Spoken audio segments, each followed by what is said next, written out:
today or ngayon i-depolit ko ito, pero i-share ko sa inyo kung anong gawain ko o anong gawin ko dito. So bago ko ito i-depolit, tanggalin ko muna itong mga malalaking dahon katulad nito. So ito malaki na siya, din may mga maliit sa likod. So yun ang tatanggalin ko, that one there.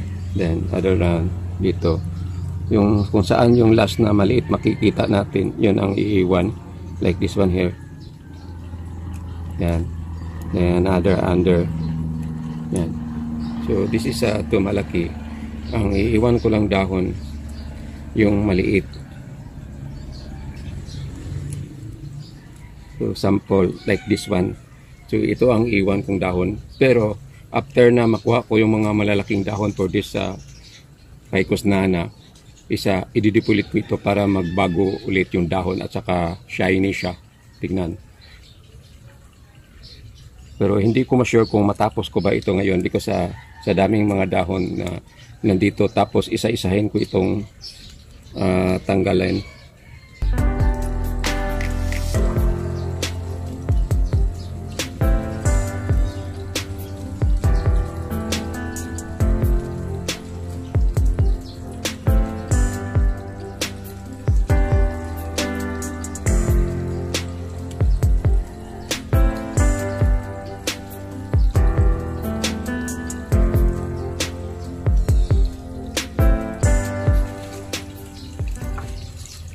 So makikita niyo itong dahon na ito, sobrang ng laki. Sinusum ko yung camera ko.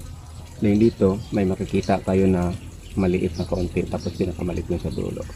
So doon ko last na ikakat. Pero after ko ma-trim ng ganito is tanggalin ko rin lahat ng mga dahon. Pero dito lang ang parang guide ko sa pag-depulate. Yung starting tawag niya. Magkalubid-lubid niya itong dila. Yung explanation kasi hindi masyado. So since nakuha ko na yung mga malaking dahon,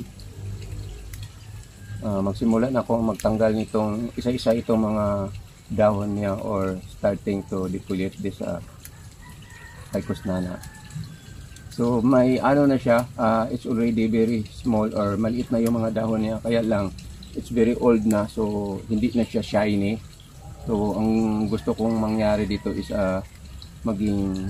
magbago itong lahat na dahon na maliit.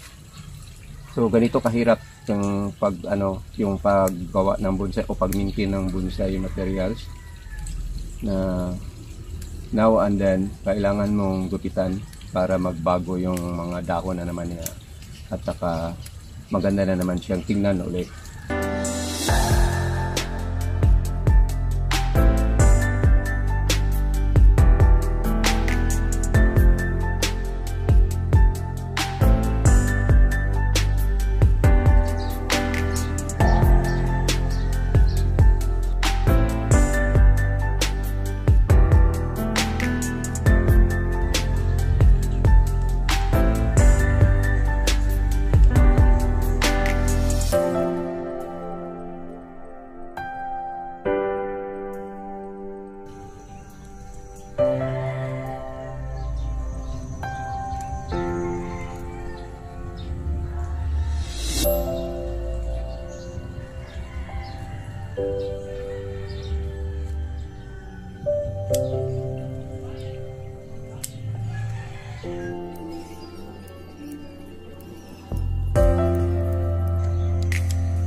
So natapos ko na defoliate itong aking Ficus nana. So may mga maliit na lang o kaunti na lang dahon na naiiwan dito sa mga iba-ibang sanga. So nakita ko ngayon yung anong itsura niya, gaano na siya katanda.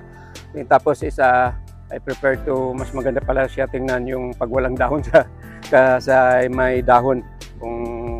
Siguro kung isali ko ito ng show, so mas mabuti pa walang dahon. So gawin ko nito ngayon is lininisan ko the whole parts dito, tanggalin ko itong mga nangasalay-salay ng mga dahon, pero iiwanan ko na lang mga kaunting dahon dyan sa taas kasi pagod na ako, mga around 4 hours, 4 na oras na tapos. So lilinisan ko na then i-off ko muna yung camera, then after that video ko naman ulit kasi talagang parang mahaba na itong video ko regarding about pag-depulate ko itong aking isa sa mga matanda ko na tawag dito kaning Pecos nana.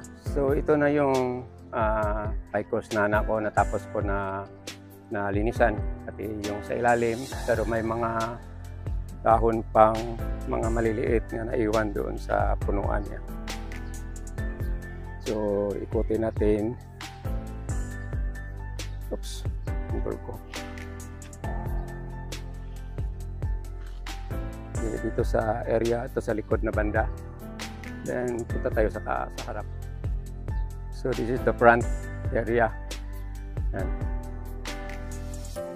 So bali itong parang rock or igang na bato, isa lang itong puno. Tapos nagsilabasan yung mga sanga kahit saan, kaya naging ganito. So this is Pecos nana is already 30 years old. Kasi yung ginawa ko ito, wala pa akong anak, tapos it's already 27 years old. Then nagawa ko na ito pero maliit pa that time. So ito na ang itsura ng aking Pecos nana na tinatanggalan ko ng dahon.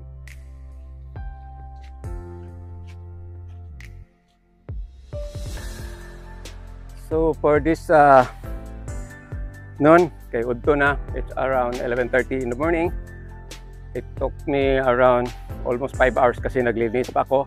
So ito lang ang masishare ko sa inyo about depulating my Pecos nana triple trunk. Masabi ko lang triple trunk kasi isa kapunuan na siya, then naglusot ra sa mga butas, kaya nagkang ganito. So it's almost it's around 30 years old na siya. So hopefully magandang tingnan sa video itong aking isang triple trunk na Pecos nana. So again, maraming salamat sa panonood. God bless you all. Have a nice noon ahead of you.